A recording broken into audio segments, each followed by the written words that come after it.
نبی اکرم صلی اللہ تعالیٰ علیہ وآلہ وسلم نے خانہ کعبہ میں جب بتوں کو توڑا تو وہاں پر کافروں نے، مشرکوں نے، یہود و نصارہ نے دیگر جگہوں پر بھی نبیوں کی خیالی تصویریں بنائی ہوئی تھیں۔ آپ علیہ السلام نے ان کو بھی مٹا دیا۔ یہ نہ ہو کہ ان کو ایک وقت آئے نعوذ باللہ عبادت کے لائق سمجھ کر ان کے آگے سجدہ کرنا شروع کر دو۔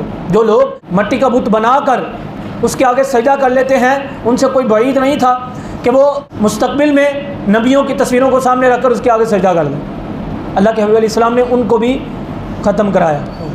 آج کل جو خیالی طور پر پیروں کی تصویریں بنائی ہوتی ہیں، کئی لوگ غوث اعظم کی تصویریں اپنی دکان پر لگا لیتے ہیں، یہ کہتے ہیں غوث پاک کی تصویر ہے، خواجہ صاحب کی تصویر ہے، فلاں پیر صاحب کی تصویر ہے۔ خیالی بھی ہوتی ہیں، کوئی اوریجنل بھی ہوتی ہیں آج کل کے پیروں کی، چاہے گھر پہ لگائی ہوں چاہے اپنی دکان پر، ریڑھی پر، کہیں پر، یہ سب ناجائز ہے۔ ہم اپنی دکان پر لگائیں غوث پاک کی تصویر، کہتے ہیں یہ خیالی تصویر ہے، یہ غوث اعظم کی برکت کے لیے، نہیں، یہ اس چیز سے اللہ کے رسول نے منع فرما دیا۔